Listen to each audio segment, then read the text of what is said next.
pas jam 4:10 kita mulai. Untuk hari ini kita lanjutkan materi kita tentang dinamika rotasi. Yang lalu atau kemarin kita sudah sampai di ini ya, hubungan antara torsi dengan inersia dan percepatan sudut atau hukum kedua Newtonnya dalam bentuk dinamika rotasi. Nah, kemudian untuk hari ini kita lanjutkan di momentum sudut. Oh, sebelum momentum sudut ini dulu aja. Gerak menggelinding gitu ya. Gerak menggelinding.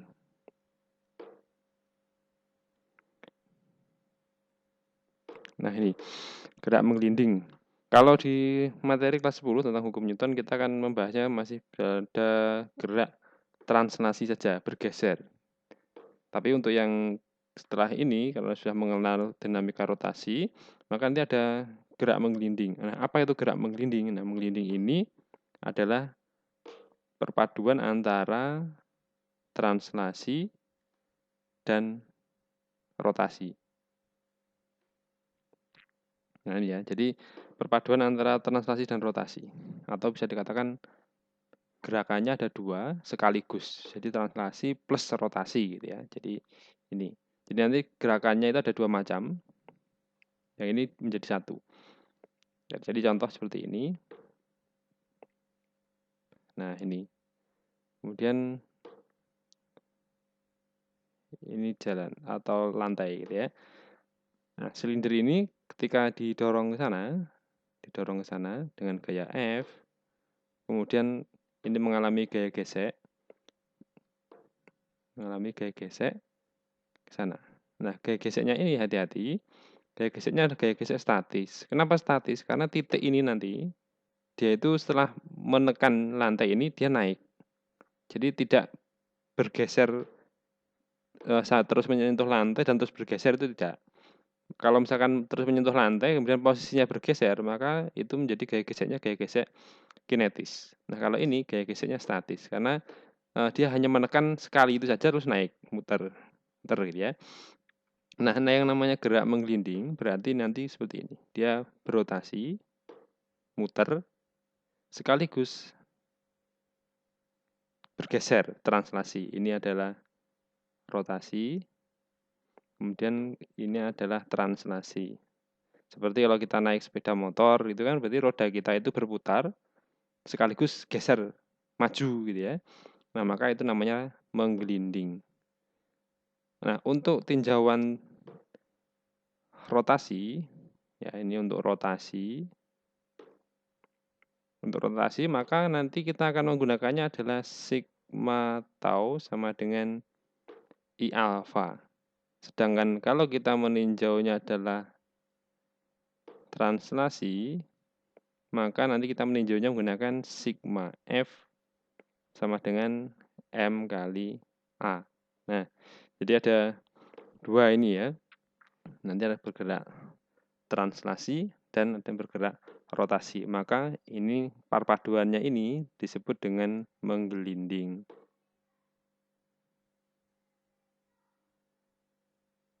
Oke. Nah, ini menggelinding.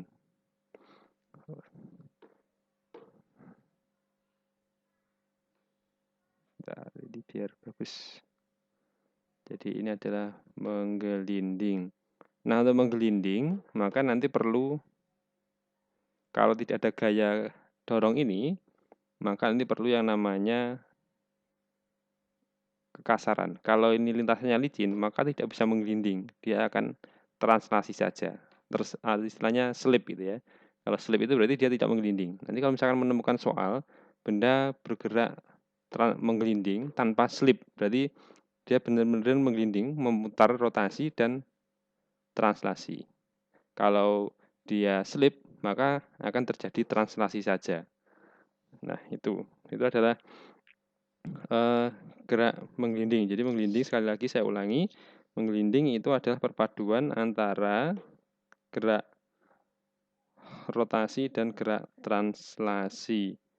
Nah, kemudian setelah gerak menggelinding ini, karena benda ini kan berrotasi dan translasi, maka nanti dampaknya adalah pada energi kinetik. Energi kinetiknya. energi kinetik pada benda yang menggelinding itu nanti ada 2.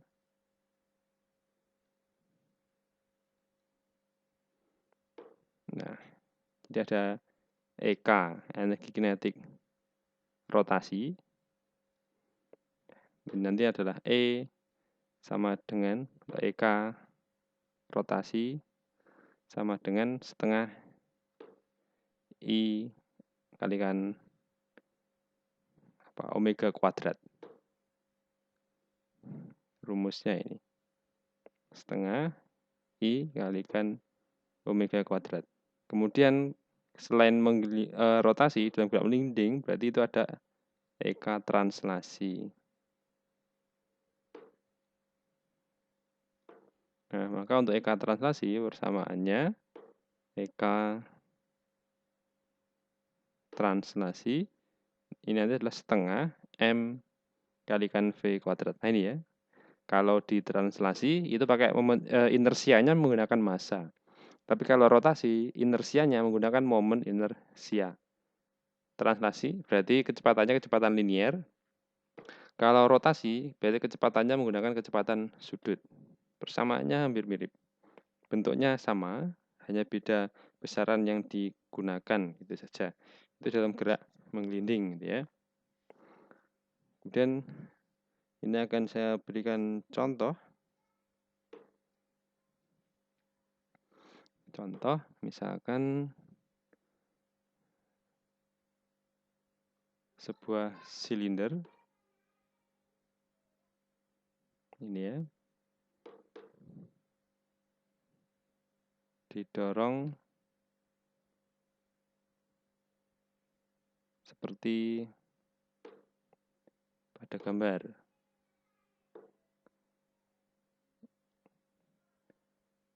Jadi ada gambarnya seperti ini. Kurang besar, saya perbesar saja gambarnya biar nanti agak jelas.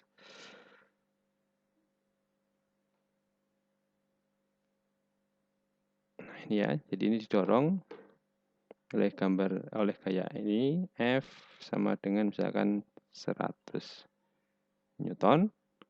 Ini di lantai yang kasar.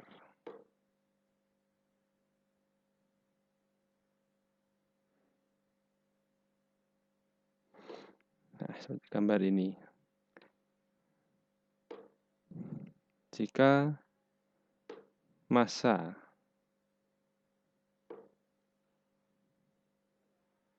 silinder adalah 2 kg, kemudian jari-jari silinder pejal ini ya, jari-jarinya adalah anggap saja 20 cm, maka tentukan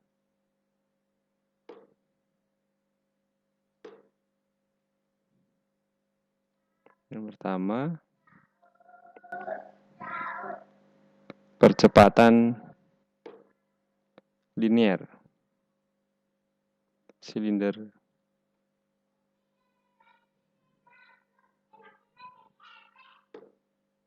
Kemudian gaya gesek.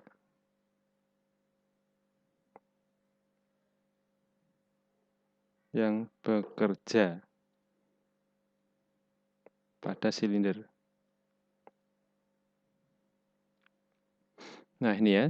Nah maka nanti untuk mengerjakan soal seperti ini, kita menggunakan 2 macam tinjauan. Kalau ini kasar, itu kan ada pertanyaan ada gaya gesek, berarti ini kasar. Nah maka nanti di sini akan ada gaya gesek.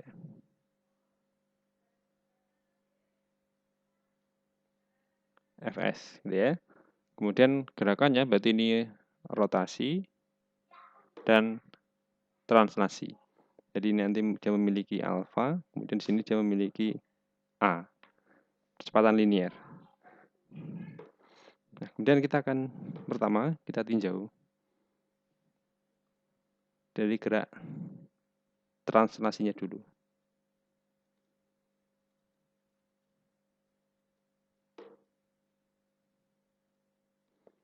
Kita translasi berarti ada sigma F sama dengan M kalikan A. Nah, sigma F-nya di situ adalah ada F min Fs gitu ya. Jadi kalau kita lihat ini kan bergeraknya ke arah sumbu mendatar. Maka di situ ada F yang 100 Newton itu ditahan atau istilahnya dihambat oleh gaya gesek Fs ini. Arahnya ke kiri. Kemudian ini adalah massa benda atau massa silinder, percepatan linearnya. Kemudian di sini F-nya adalah 100 min Fs sama dengan 2 kalikan A.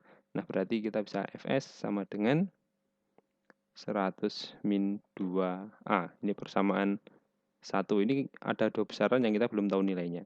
Nah, kemudian kita meninjau rotasi. Karena ini kan menggelinding, berarti tinjauannya mesti ada 2.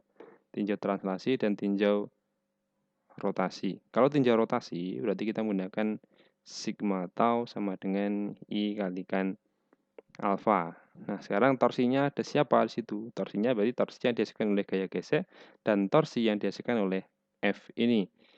Nah, kalau kita melihat arah gaya ini, maka nanti ini ada R gitu ya. Kemudian di sini juga ada R. Maka Fs ini akan menyebabkan putaran ke sana. Kemudian F ini menyebabkan putaran ke sana. Ya, jadi menggunakan torsi yang kemarin itu, konsep torsi ini poros putarnya. Nah, ini ada poros putarnya. Kemudian ini menyebabkan putaran ke sana, yang ini menyebabkan putaran ke sana. Nah, berarti torsi ini saling mendukung, menyebabkan putaran dengan arah yang sama, berarti torsinya arahnya sama. Sehingga nanti ada torsinya F ditambah dengan torsinya gaya gesek. Nah, momen inersia silinder pejal berarti ini adalah setengah mr kuadrat. Alfa itu adalah A per R. Kemudian untuk F, torsinya berarti adalah F kalikan R sin 90, karena ini bentuk sudut 90. Kemudian gaya gesek juga sama, Fs kalikan R kalikan sin 90. Nah, ini ada setengah M, kemudian R kuadrat A per R. Nah, ini kebetulan R-nya di ruas kiri dan ruas kanan itu sama. Di sini kita coret dengan yang bawah, kemudian ini kita coret dengan ruas kiri. Ya, sin 91, F-nya sudah ketemu. F-nya itu adalah 100. Kemudian gaya geseknya ini adalah 100 min 2A. Dan ini ada setengah kali 2 kalikan A. Nah, berarti ini ada 200 sama dengan ini ada 2A dipindah ke ruas kanan ditambah dengan A, berarti ini ada 3. Sehingga percepatan linearnya itu adalah 200 per 3. Ini ya, 200 per 3 meter per sekon kuadrat. Lalu bagaimana dengan gaya geseknya? Baru ini kita masukkan ke persamaan 1 ini tadi. Jadi ada F. Ini nanti ini ya. Jadi Fs sama dengan 100 min 2 kali 200 per 3. Nah, ini hasilnya negatif gitu ya. Ini ada 100 min 400 per 3. Ini adalah 100 min, ini sekitar berapa? Akhirnya 300 gitu ya. 300 per 400 per 3. Berarti ini adalah min 100 per 3 Newton gitu ya. Nah, ini gaya geseknya. Nah, kemudian selain tadi ada energi ya, energi kinetik, maka nanti konsep energi kinetiknya itu juga kita gunakan untuk ini. Ada hukum kelestarian energi mekanik. Jadi penggunaan dengan metode hukum kelestarian energi mekanik. Suatu contoh seperti ini. Oh, ini ya, benar. Saya teruskan di metode kelestarian energi. Ini dengan metode kelestarian energi mekanik.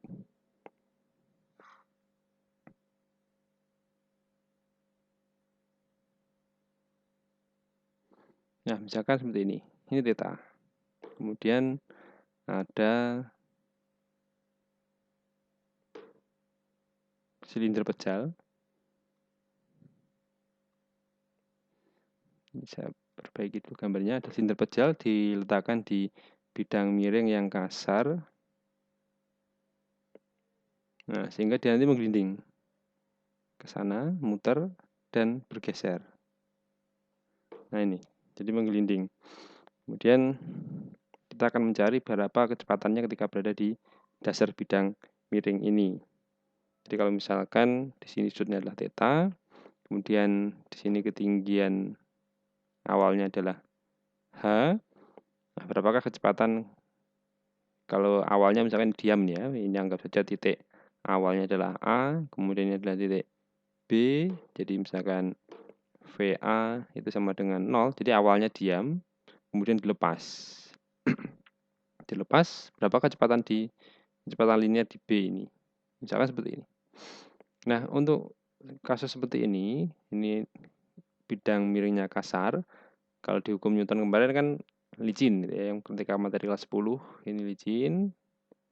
Ini ada gaya gesek Fs. Nah, kemudian dia memiliki gaya berat. Gaya berat ini W, kemudian ada gaya normal sana N. Nah, W ini kita uraikan. Kita ada pada arah kita buat acuan, ini adalah X, ini adalah sumbu Y, berarti ini adalah W sin theta, kemudian yang di sini adalah W cos theta, gitu ya. W sin theta dan W cos theta. Berarti yang menyebabkan silinder pejal ini turun ke sana. Ada yang datang. Jadi yang menyebabkan silinder ini turun ke bawah itu adalah W sin theta ini. Ya, W sin theta. Kemudian yang menyebabkan ini bisa berotasi nanti adalah gaya gesek ini. Nah, W sin theta-nya apakah tidak menyebabkan rotasi? Tidak. Kenapa? Karena berada di pusat, di poros gitu ya. Kalau di poros kan berarti torsinya 0. Nah, maka nanti ketika kita meninjau dengan menggunakan ini konsep menggelinding dan lain sebagainya, maka nanti kita torsinya cukup menggunakan Fs saja. Nah, ini ya, jadi nanti ada kasus ini kita bisa menggunakan, tapi kita bisa menggunakan metode energi mekanik. Energi mekanik. Nah, sekarang kita akan coba dulu menggunakan energi mekanik, baru kemudian nanti kita akan mencari menggunakan yang dinamika rotasi tadi, menggunakan konsep momen gaya tadi. Oke, sekarang kita coba menggunakan untuk energi mekanik. Jadi misalkan ini sebuah benda, inersianya I benda itu adalah, kemarin kan kita mempunyai inersia benda ini adalah I sama dengan K M R kuadrat gitu ya. Jadi ini masanya M. Nah, sekarang kita akan menggunakan itu. Kita menggunakan jadi energi mekanik di A nanti harus sama dengan energi mekanik di B. Nah, energi mekanik di A berarti itu ada EKA ditambah dengan EKA kemudian EP ya, energi potensial di A ya. Ini ada energi potensial A, kemudian ini ada EK B ditambah dengan EP.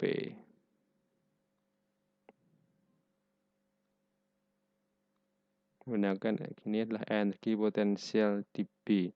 Nah, di A ini karena kecepatannya adalah 0, dalam kondisi diam, maka ini mesti 0 gitu ya. Kemudian di bagian dasar kita sebagai acuan, maka ini potensialnya ini justru yang 0. Nah, itu ya. Oke, sekarang kita akan melanjutkan ini.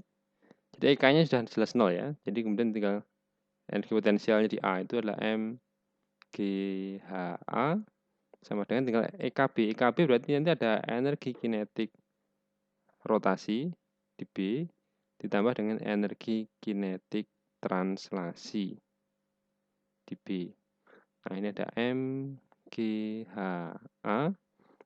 Rotasi berarti adalah setengah I kalikan omega kuadrat ditambah dengan untuk translasi ini berarti adalah setengah M VB kuadrat. Nah, kita mau mencari VB. Nah, sekarang kita akan uraikan lagi. Ini ada M, G, H. HA-nya adalah H ini.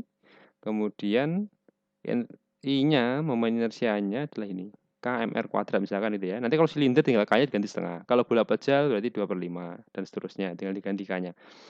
Ini ada setengah kalikan K kalikan M kalikan R kuadrat kalikan omega kuadrat. Kemudian di sini ada setengah M VB kuadrat. Ini. Kemudian di kedua ruas ada massa. Ini bisa kita hilangkan massanya. Oke. Kemudian kita lanjutkan. Berarti ini tersisa tinggal G, kemudian H. Ini ada setengah K. Nah, kita tahu bahwa di ini omega kali R di materi gerak melingkar ya. Omega kali R itu kan sama dengan V. Maka ini jadi V kuadrat. V yang mana? V di B ya. Jadi ini jadi VB kuadrat plus setengah VB kuadrat. Nah, ini nanti bisa kita keluarkan. GH berarti ini ada setengah K plus setengah kalikan VB kuadrat gitu ya. Nah, berarti ini bisa dilanjutkan. Ada VB kuadrat itu jadinya adalah 2G kalikan H per K plus 1. Nah, sehingga untuk mencari kecepatannya di dasar bidang miring itu ini sama dengan akar 2GH per K plus 1. Nah, K itu tergantung jenis bendanya. Kalau silinder pejal berarti K-nya setengah. Kalau bola pejal 2/5 gitu ya. Atau yang berongga 2/3. Nah, berarti dari sini kita tahu bahwa dapat kesimpulan di persamaan ini tidak dipengaruhi massa sama sekali. Tidak ada massa. Jadi yang berpengaruh adalah jenis bendanya. Kalau bendanya silinder pejal, berarti ya nanti akan bisa kita bandingkan mana yang lebih cepat, silinder pejal, bola pejal, ataupun silinder berongga atau bola berongga. Ketika misalkan ada balapan, gitu ya, balapan ini ada silinder pejal dan sebagainya bersamaan dilepaskan dari suatu ketinggian yang sama di bidang miring. Maka nanti siapa yang paling cepat sampai sini, gitu ya. Kita akan bisa melihat dari situ. Yang nilai K-nya kecil, maka nanti itu akan menghasilkan kecepatan yang lebih tinggi gitu ya. Karena pembaginya kan kecil, K plus 1 itu. Kalau K-nya kecil, ya berarti pembaginya akan kecil. Sehingga kecepatannya akan lebih tinggi. Dia akan memenangkan balapan kalau misalkan dilepas untuk menggelinding dari suatu bidang miring. Nah, ini ya. Jadi ini menggunakan hukum kelestarian energi mekanik. Jadi menggunakan mekanik di A, energi mekaniknya di A, dan kemudian menggunakan energi mekanik di B. Itu. Kemudian kita juga bisa sebenarnya menggunakan tentang ini tadi momen gaya itu juga bisa sebenarnya. Tapi nanti kita harus tahu berapa panjang lintasannya karena dari momen gaya itu nanti kita akan mencari berapa percepatan linearnya. Kemudian dari percepatan linear itu kita akan mencari kecepatan di B berdasarkan panjang lintasan dari A ke B itu. Berapa panjang bidang miringnya gitu ya. Nah, itu. Jadi langkahnya akan lebih panjang karena nanti kita menggunakan momen gaya kemudian dipadukan dengan ini. Dipadukan dengan GLBB, gerak lurus berubah beraturan. Jadi kalau misalkan seperti ini, itu, maka nanti kita juga bisa menggunakan metode yang seperti yang pertama tadi. Yang mana tadi ya? Yang ini ya. Nah, ini. Bagaimana? Kita coba aja ya. Kita coba. Nah, misalkan berarti di sini. Jadi adalah theta, kemudian ada benda yang dilepas dari kecepatan awal 0. Ini I-nya adalah kmr kuadrat. Kemudian berarti dia memiliki gaya berat V. Kemudian ini kita uraikan, ini adalah W sin theta. Kemudian yang arah ke sini, ini adalah W cos theta. Kemudian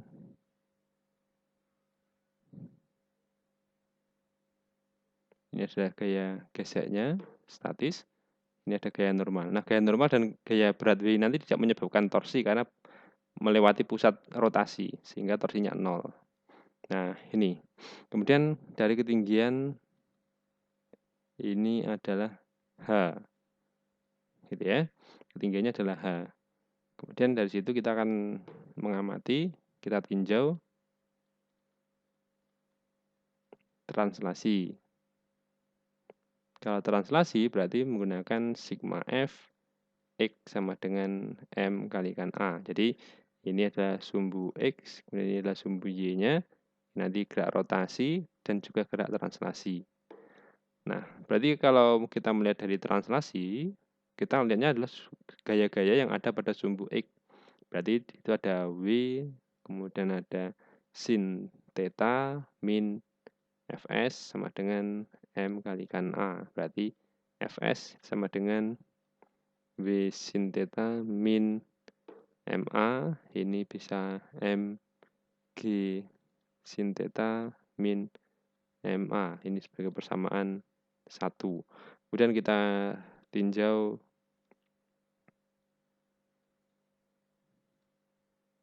rotasi gitu ya. Kalau rotasi berarti yang menyebabkan putaran itu hanya ini, gaya gesek. Yang lainnya tidak menghasilkan torsi karena melewati poros putar. Nah, berarti nanti ada sigma tau sama dengan I alfa. Berarti situ hanya torsi yang dihasilkan oleh gaya gesek. Ditambah dengan I-nya adalah K M R kuadrat A per R. Nah, torsinya ini berarti adalah Fs kalikan R kalikan sin 90 karena dia pas tegak lurus dengan jari-jari ini. Kemudian ini ada K M A kalikan R, tinggal itu ya. Jadi dicoret 1 R-nya ini. Nah, kemudian kita lanjutkan. Sin 90 adalah 1, kemudian R-nya ini berarti nanti hilang. Dengan yang ini. Nah, berarti nanti Fs-nya sudah kita peroleh. M G sin theta min MA sama dengan K. Oh ya, ini sinusnya ini 1 tadi ya. Jadi tinggal Fs saja. K M kalikan A. Nah, M-nya bisa hilang. Ini ada M, ini ada M, ini ada M. Sehingga kita peroleh A ini adalah, dikumpulkan ya. Berarti ada, sebentar. Ruas kiri kanan ada A-nya. Berarti nanti kita tuliskan situ ada G sin theta itu sama dengan K plus 1 dikalikan dengan A. Sehingga A ini adalah G sin theta per K plus 1. Nah, ini adalah percepatan liniernya. Nah, untuk mencari kecepatan di sini, V di B ini, misalnya di dasar ini, berarti kan kita harus menggunakan GLBB itu. Panjangnya ini berapa, lintasannya A ke B ini, kemudian kita bisa mencari menggunakan persamaan GLBB. Jadi, untuk mencari VB, nanti menggunakan VB kuadrat sama dengan VA kuadrat plus 2A kalikan S. S ini adalah panjangnya A ke B. Nah, VB kuadrat ini VA-nya 0 karena awalnya dari diam. Kemudian 2 kali A-nya sudah ketemu tadi percepatannya. Percepatannya adalah G sin per K plus 1. Ini adalah G sin theta per K plus 1. Ini. Nah, sekarang bagaimana dengan SAB gitu ya. Ini saya kerjakan sini. Jadi untuk cari SAB, kita menggunakan segitiga ini. Ini adalah A, ini adalah B, ini theta, ini H. Berarti kita bisa mencari menggunakan sin theta itu sama dengan H per SAB. Sehingga SAB ini adalah H per sin theta. Oke, ini. Jadi SAB ini adalah H per sin theta. Nah, sehingga sin theta-nya bisa kita hilangkan. Nah, nanti dari sini kita peroleh VB kuadrat sama dengan 2GH per K plus 1. Kalau dihilangkan akarnya, VB berarti adalah akar 2GH per K plus 1. Nah, ini persamaannya sama dengan yang kita peroleh tadi. Diperoleh dari yang ini. Nah, sama ya. 2GH per K plus 1 di akar. Sama dengan yang ini. Nah, cuman kalau dengan cara ini lebih panjang. Jadi nanti silakan dipilih. Boleh menggunakan tinjauan seperti ini. Boleh menggunakan metode yang kelestarian energi mekanik. Gitu ya. Tapi ini lebih mudah, lebih cepat. Dengan satu langkah itu, jadi sudah bisa dengan satu persamaan itu aja, hukum kekekalan atau hukum kelestarian energi mekanik, itu sudah bisa menemukan persamaan atau menemukan kecepatan di dasar bidang miring. Sedangkan kalau menggunakan tinjauan dinamika rotasi ini, menggunakan torsi atau momen gaya itu agak panjang. Gitu ya. Menggunakan tinjauan translasi, tinjauan rotasi, baru kemudian GLBB. Yang ini menggunakan GLBB gitu ya. Agak panjang. Cuman nanti tergantung permintaan di soal. Kalau misalkan di soal itu ditanyakan berapakah gaya geseknya, maka nanti menggunakan ini biasanya gitu ya. Jadi kan di sini bisa ketemu A-nya, kemudian bisa menemukan besaran yang lain, bisa menemukan Fs-nya ini gitu ya. Tapi kalau menggunakan energi mekanik tadi hanya khusus untuk mencari kecepatan saja. Jadi dari energi mekanik tadi kita belum bisa menemukan berapa nanti gaya geseknya, berapa percepatan linearnya gitu ya. Jadi tergantung nanti permintaan di soal gitu. Yang penting kita tahu ada jalan, berbagai macam jalan yang bisa digunakan untuk mencari kecepatan di dasar bidang miring. Nah, baik, kemudian tadi sudah ada gerak menggelinding, kemudian ada energi kinetik, rotasi. Nah, sekarang kita lanjut ke momentum. Nah, di kelas 10 sudah dibahas tentang impuls dan momentum.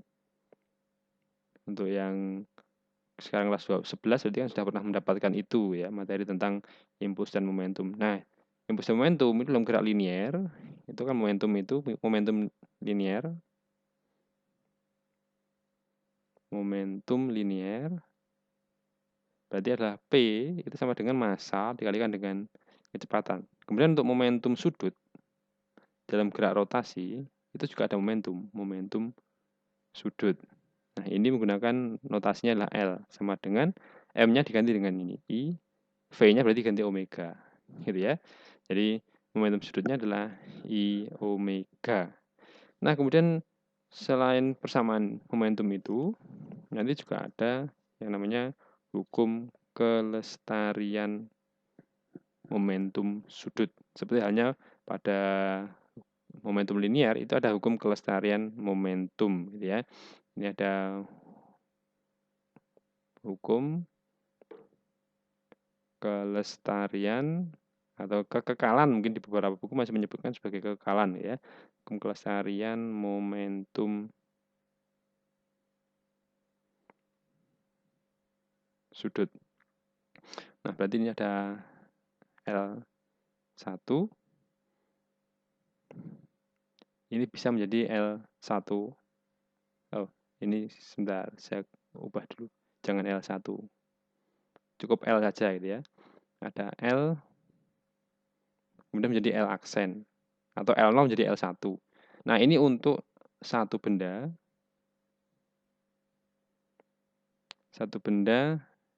yang dapat berubah bentuk atau berubah ukuran.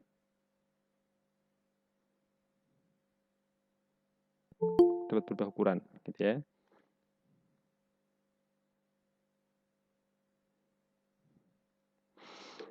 Contohnya apa? Contohnya ini. Jadi misalkan ada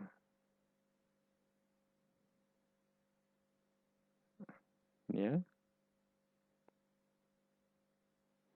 Nah, ini atlet lompat indah itu ya. Awalnya dia panjangnya sekian ini. Lurus. Kemudian setelah itu dia biar menghasilkan putaran yang banyak, maka dia harus menekuk tubuhnya ini. Nah, tujuannya itu apa? Biar menghasilkan putaran yang banyak. Kalau dia hanya lurus ini saja, putarannya sedikit. Gitu ya.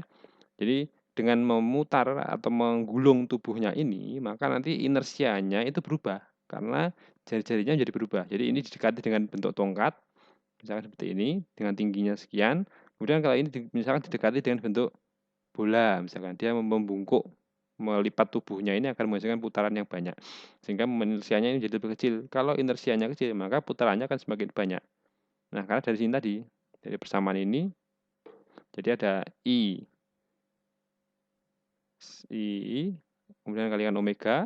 Nah, menjadi I aksen dan omega aksen. Jadi yang berubah apa? Yang berubah momen inersia dan kecepatan sudutnya. Ini untuk satu benda yang bisa berubah ukuran dan berubah bentuknya.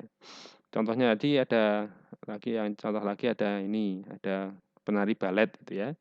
Penari balet itu kalau dia ini merentangkan tangan, maka ini akan putarannya omega dan inersianya adalah I.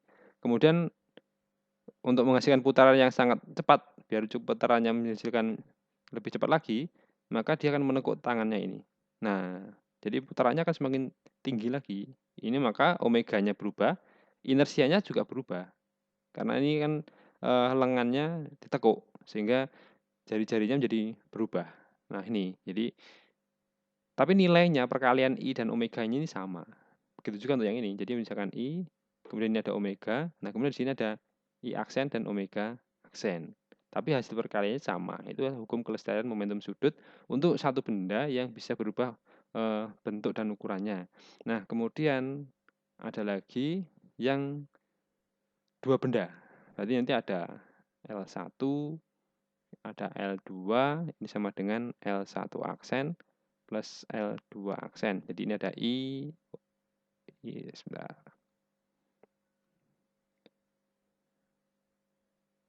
Jadi ada I1 omega 1 plus I2 omega 2 gitu ya. Sama dengan I1 tetap yang berubah omeganya.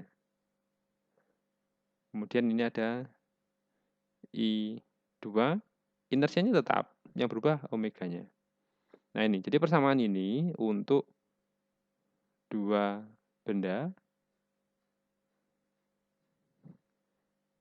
kemudian bentuk tetap, sehingga inersianya tidak berubah.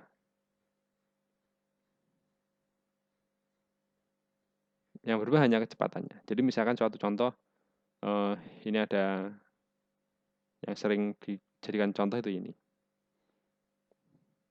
Ada silinder, kemudian ini diputar, gitu ya, diputar pada porosnya.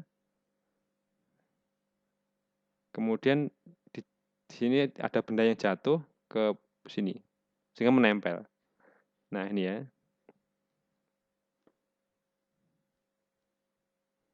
Awalnya ini seperti ini. Terpisah dulu. Ini ada omega 1, ini ada omega 2-nya 0, belum berputar. Nah, kemudian partikel ini menempel, jatuh, misalkan lem atau apa menempel di tepi misalkan. Menempel di tepi, akhirnya dia bergerak bersama.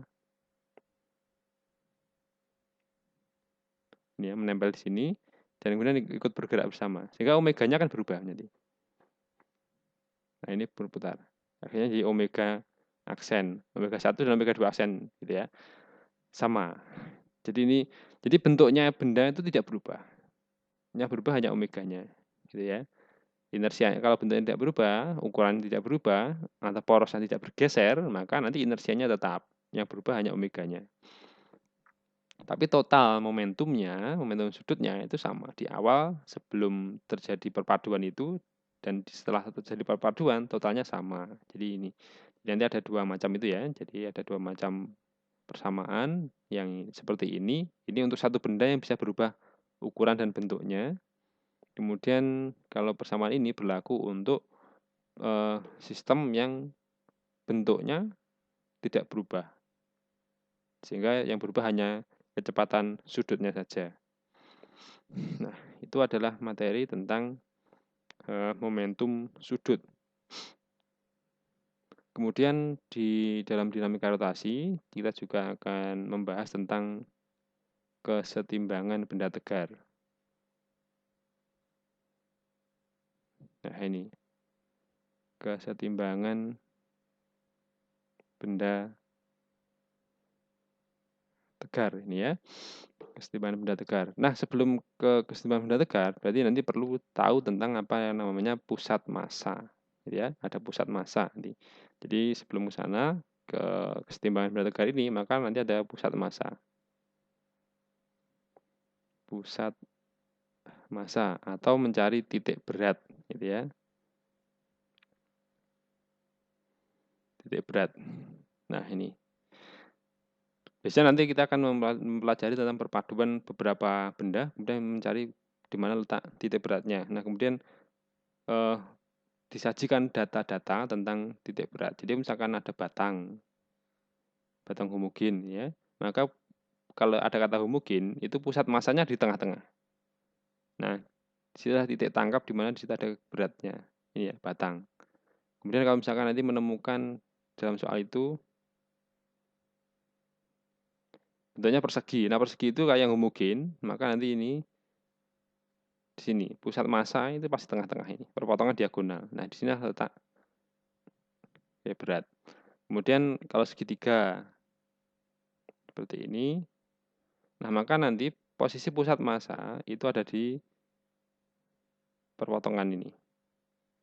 Nah, ini letaknya biasanya dari alas ini adalah sepertiga tinggi.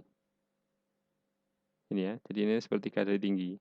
Nah, di sini ada gaya berat. Kalau misalkan bagaimana cara kita menentukan bahwa itu adalah titik beratnya. Jadi kalau misalkan itu ditumpu oleh satu jari, itu nanti maka benda itu tidak akan jatuh, tidak akan berguling gitu ya. Sehingga terjadi kesetimbangan ketika kita menumpu pas di pusat massa itu. Nah, itu jadi seperti di sirkus-sirkus yang kesetimbangan-kesetimbangan itu, ya itu jadi mereka menumpunya pas di pusat massa.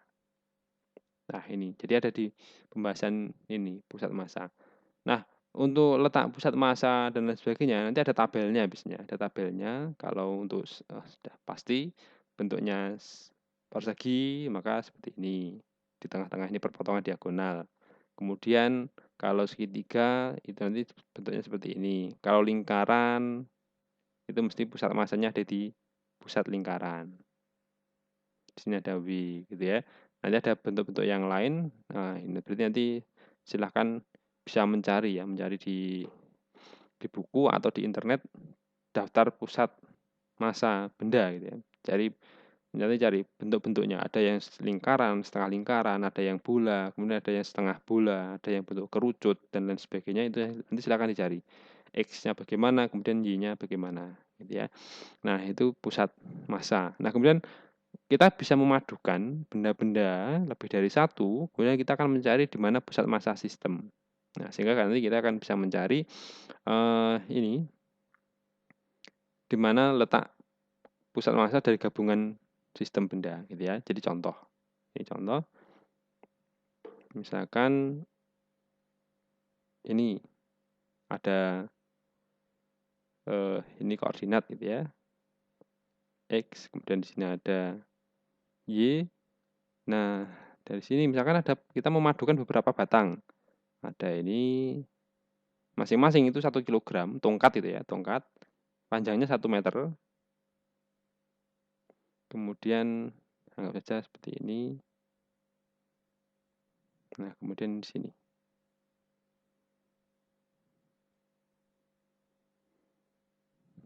Nah, semua panjangnya 1 meter. Jadi ini misalkan pas di tengah-tengah ini. 1 meter, ini juga 1 meter. Ini 0,5 gitu ya. Kemudian ini adalah 1. Kemudian ini adalah 1. Ini ke sini adalah 0,5. Berarti ini ke sini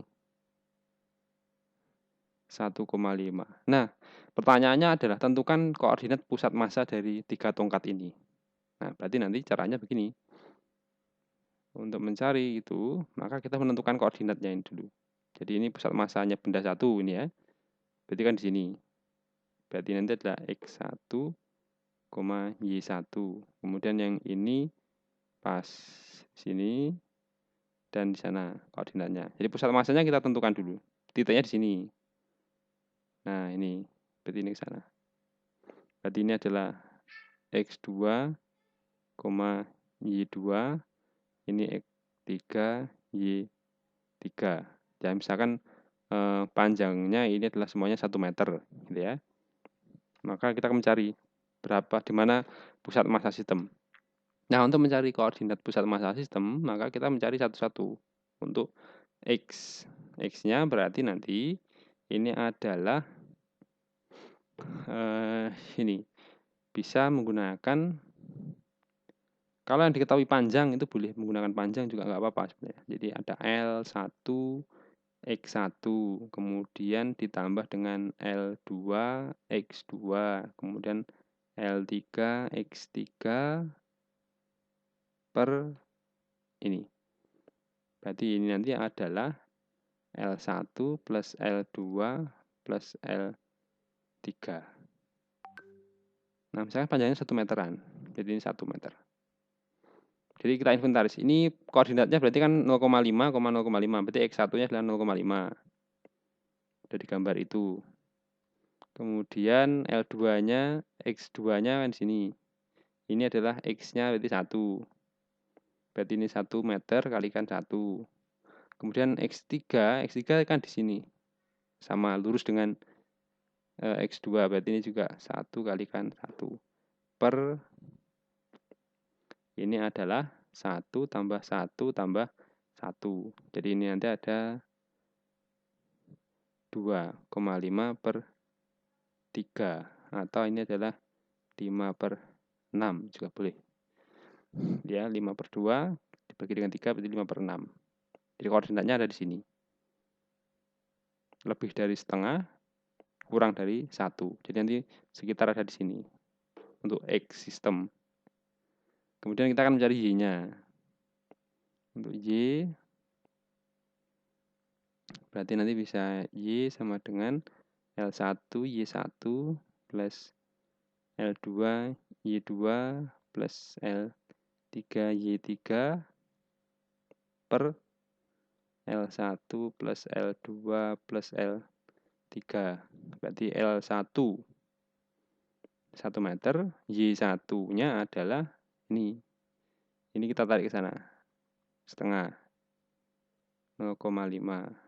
Kemudian L2-nya 1, Y2-nya ini. Di sini kita tarik ke sana juga setengah. Kali 0,5 ditambah dengan L3. Y3-nya berarti ini dari ini kita tarik ke sana. Ini 1. Berarti 1 kali 1. L-nya 1, Y-nya 1. Kemudian per ini L1 plus L2 plus L, tutus lagi. 1, 1, 1 gitu aja ya. Berarti ini adalah 3 nanti. Berarti ini adalah 1 ditambah 1 ditambah 1. Ini yang atas itu berarti setengah tambah 1. Berarti ini 2. 2 per 3. Jadi nanti kisarannya adalah 0,67. Sekitar di sini. Jadi pusat massa sistem nanti ada di sini. Nah, ini tidak di benda itu, bisa di luar ini ya. Nah, ini. Jadi kalau bisa menopang lurus dengan ini, maka nanti bisa terjadi keseimbangan yang di sirkus-sirkus itu misalkan. Jadi ini Y-nya nanti ketemu di sini. Nah, inilah koordinat pusat massa sistem X, Y atau 5/6,2/3. Itu adalah koordinat pusat massa sistem. Nah, ini untuk yang bendanya berupa batang. Nanti bagaimana kalau bendanya berupa luasan, itu juga bisa. Jadi kalau luasan maka L-nya nanti ganti aja dengan A. Jadi misalkan seperti ini dan seperti ini, bentuknya misalkan ada sebuah persegi sini, kemudian ini dilubangi, ada lubang misalkan. Nah, ini ya. Ini misalkan 14, berarti ini 28. Ini adalah berarti diameternya itu 14. Ini 14, ini 28. Nah, berarti lingkarannya itu misalkan ada lubang. Maka cara yang pertama nanti adalah kita menentukan titik pusat massa masing-masing. Jadi pusat massanya persegi. Jadi sistem ini kita bagi menjadi dua bentuk benda. Ada persegi dan ada lingkaran. Nah, berarti nanti pas di sini. Oh, ini ya, pas. Nggak pas ini gambarnya. Di sini 14,14 ini adalah X1, Y1. Kemudian untuk yang lingkaran ini berarti kan di sini. Nah, sini terus ini ke sana. Berapa? Berarti kalau diameternya 14 berarti kan jari-jarinya 7. Berarti ini adalah 21, yang ini 7. Nah, kemudian kita baru mencari X-nya. X-nya berarti adalah luasnya persegi dikalikan dengan X1. Ini anggap saja sebagai X2, Y2 gitu ya. A-nya berarti A1 biar sesuai namanya. Ini benda 1 gitu ya. Kemudian hati-hati ditambah dulu gak apa, tulis rumusnya ditambah, tapi nanti luasnya negatif karena lubang. Ini ya. Ini A1 plus A2. Nah, baru kita akan kita cari dulu aja sebenarnya. Luasnya A1 berarti kan 14 kali 14. Kemudian untuk A2 berarti pi kalikan R kuadrat.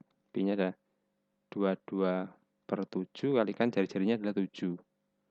Nah, berarti ini adalah 22 cm persegi misalkan ya, cm persegi. Kemudian 14 kali 14. 14 kali 14 itu berapa ya? 256 ya. Oh, kok 256? 15 kali 15 itu 196 ya. 196. Nah, ini. Oke, 14 kali 4 16 5 ya 196. Berarti ini nanti hati-hati untuk lingkaran ini luasnya negatif karena lubang. Jadi nanti luas A1 196, X-nya adalah 14. Kemudian ditambah dengan min 22, X-nya adalah 21 per 196 min 22. Nah, nanti tinggal menghitung ini berapa. Nanti silakan ini dihitung gitu ya. Kita hitung. Berarti ini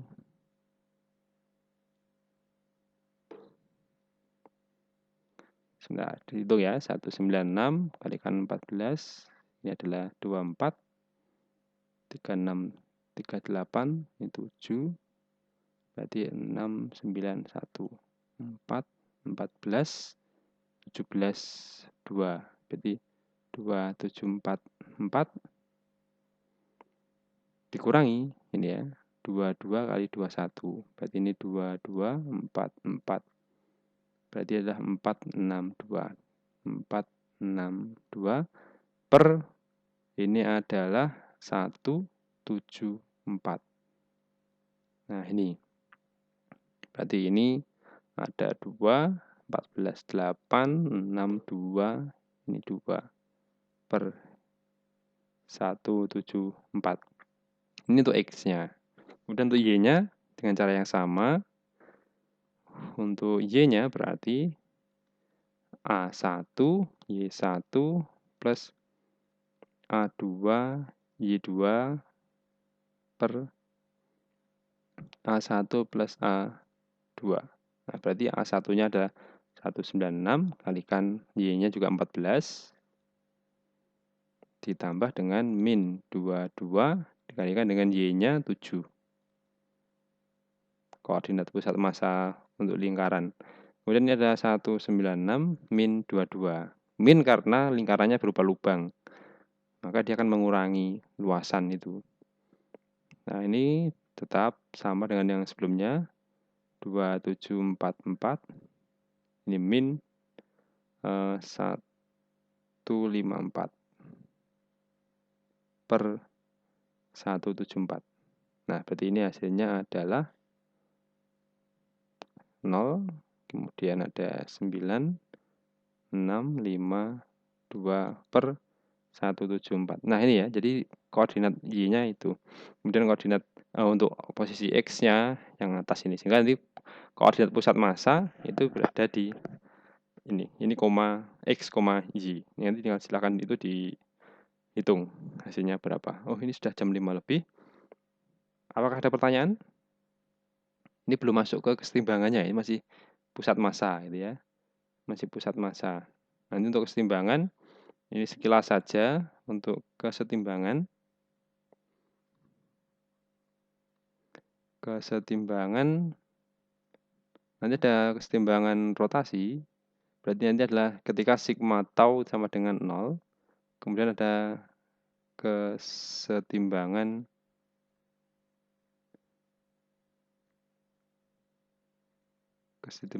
translasinya. Ini ada sigma F sama dengan 0. Nah, ini nanti bisa berarti ada sigma Fx sama dengan 0. Kemudian sigma Fy sama dengan 0. Kemudian ini ada sigma Fz juga sama dengan 0. Kalau ada Z ya, kalau ada 3 dimensi gitu ya. Jadi semuanya sistemnya adalah 0. Jadi torsinya juga 0. Kemudian ininya juga 0. Jadi misalkan ada seperti ini.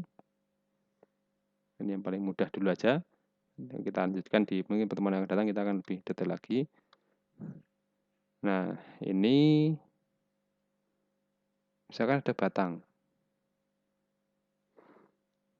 ringan, di tengah-tengahnya ditaruh ini misalkan panjangnya 2 meter, masing-masing 1 meter, 1 meter gitu ya. Nah, kemudian di sini taruh beban 4 kg. Ini panjangnya 1 meter. Kemudian ini juga 1 meter. Nah, berapakah massa kedua ini agar sistem dalam keadaan setimbang? Oh, sebentar. Kalau ini kan jelas, nanti kan jelas sama gitu ya. Ini 1 meter. Oh, misalkan ini saya ubah.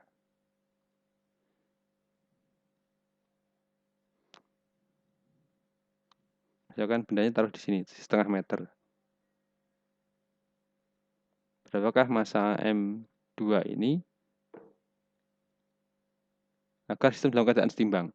Nah, maka nanti di sini, ini kan berarti punya berat. W1, ini ada W2. Nah, W1 ini menyebabkan putaran ke sana, W2 menyebabkan putaran ke sana. Berarti ada torsi 1, ada torsi 2. Ini misalkan plus, berarti ini harus min. Nah, karena sistem dalam keadaan setimbang, maka torsinya itu harus sama dengan 0. Berarti ini nanti ada sigma tau sama dengan 0, karena setimbang. Berarti ada tau 1 min tau 2 sama dengan 0. Berarti torsi 1 harus sama dengan torsi 2. Torsi 1 berarti ada W1 kalikan R1 atau L1 kalikan sin theta. Ini 90 derajat karena tegak lurus. Kemudian ini ada W2 R2 kalikan sin theta. Sama-sama 90-nya berarti ini ya. W1 berarti ada 4 kali 10, R1-nya 1 meter. Ini sin 91. Kemudian W2 ini ada ditanyakan M kalikan G-nya 10, R-nya adalah setengah. Ini 1. Nah, dari sini nanti bisa diperoleh hasilnya. Ini berarti sudah bisa coret gitu ya. Ini dan ini 5. Nah, ini coret dengan yang ini berarti 2. Sehingga M2 itu harus sama dengan 8 kilogram. Nah, ini prinsip kesetimbangan ya. Jadi nanti ada ini contohnya paling sederhana, nanti mungkin ada beberapa contoh-contoh yang lainnya gitu ya. Jadi materi kita sudah selesai. Mungkin ke depan kita sudah langsung ke pembahasan soal-soal olimpiade gitu ya. Baik, jadi untuk hari ini saya akhiri sekian dulu. Assalamualaikum warahmatullahi wabarakatuh.